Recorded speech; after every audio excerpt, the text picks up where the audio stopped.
Janasena MLA ప్రభుత్వ whip అరవ శ్రీధర్పై 10 రోజుల క్రితమే నారావారిపల్లిలో చంద్రబాబుకు ఫిర్యాదు చేశాను అని చెప్పారు బాధితురాలు. ఎమ్మెల్యే అరవ శ్రీధర్ను పిలిపించి మాట్లాడతారనుకున్నా కానీ చంద్రబాబు మాత్రం సాధారణ అర్జీదారునిగానే తన ఫిర్యాదును తీసుకున్నారు అని బాధిత మహిళ వాపోయారు. తనకు జరిగిన అన్యాయంపై న్యాయ పోరాటం చేస్తాను అని బాధితురాలు వివరించింది. ఎమ్మెల్యే నుంచి తనకు ఒక్క రూపాయి కూడా అవసరం లేదు అని బాధితురాలు స్పష్టం చేసింది.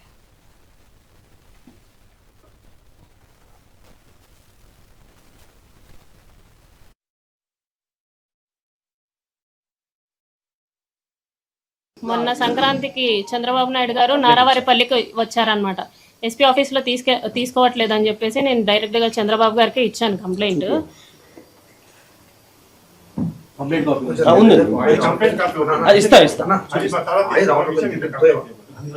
జస్ట్ చూపించారు అంటే ఇంతవరకు చెప్పలేదు.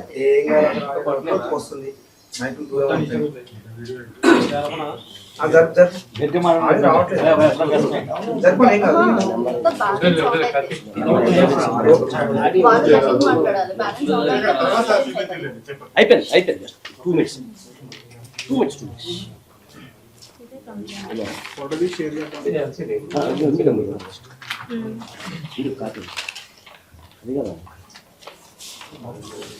అంటే మీకు కంప్లైంట్ ఊళ్ళో చూపించడానికి కంప్లైంట్ ఏమి ఇచ్చారు జస్ట్ చూపించడానికి అంతే.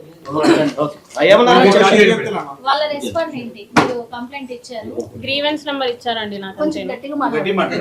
నెంబర్ చెప్పండి ఎంత మీ దగ్గర గ్రీవెన్స్ నెంబర్ కూడా చెప్పండి. ఇది గ్రీవెన్స్ నెంబర్.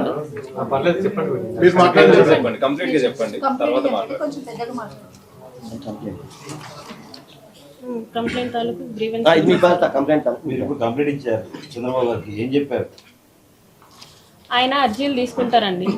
ఆయన అప్పుడు అర్జీలు తీసుకుంటారు ప్రజల దగ్గర నుంచి. నేను బ్రీఫ్గా ఎక్స్ప్లెయిన్ చేశాను. సో దట్ ఎమ్మెల్యే విషయం అయితే నన్ను పిలిపించైనా మాట్లాడతారు అన్న ఎక్స్పెక్టేషన్స్తో నేను వెళ్ళాను అనమాట. కాకపోతే ఆయన ఏంటంటే అంతమంది ప్రజల్లో జస్ట్ అందరి నుంచి తీసుకునేలాగా అర్జీలు తీసుకొని కలెక్టర్ ఆఫీస్కి చేరవేస్తే నాకు కలెక్టర్ ఆఫీస్ నుంచి గ్రీవెన్స్ నెంబర్ వచ్చింది.